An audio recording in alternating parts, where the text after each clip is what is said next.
Hello दोस्तों, नमस्ते, प्रणाम। कैसे हैं आप सब? आशा करती हूँ आप सब अच्छे होंगे।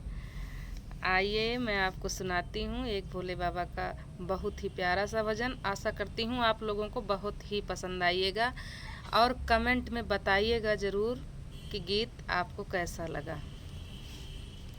सपने में आवा त्रिपुरारी हो, नाथ रहिया निहारी। सपने में आवा त्रिपुरारी हो, नाथ रहिया निहारी। बगिया से जाई बेल पत्र तोड़ लाई, बगिया से जाए बेल पत्र तोड़ लाई। हल्दिया चंदन से ओम लिखवाई, हल्दिया चंदन से ओम लिखवाई। संग में लइहा गौरा मैया हो, नाथ रहिया निहारी। संग में लइहा गौरा मैया हो, नाथ रहिया निहारी। सपने में आवा त्रिपुरारी हो, नाथ रहिया निहारी। सपने में आवा त्रिपुरारी हो, नाथ रहिया निहारी। भस्म विभूति से तोहे सजाइब, भस्म विभूति से तोहे सजाइब।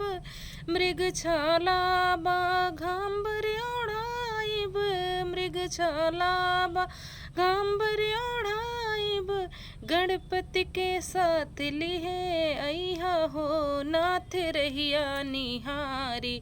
गणपति के साथ लिहे अइहा हो, नाथ रहिया निहारी। सपने में आवा त्रिपुरारी हो, नाथ रहिया निहारी। सपने में आवा त्रिपुरारी हो, नाथ रहिया निहारी। रगड़े रगड़े भंगिया पिसवाइब, भांग धतूरा के भोग लगाइब।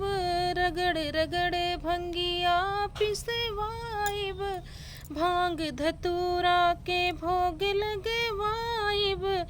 इस नंदी सवार होई अइहा हो, नाथ रहिया निहारी।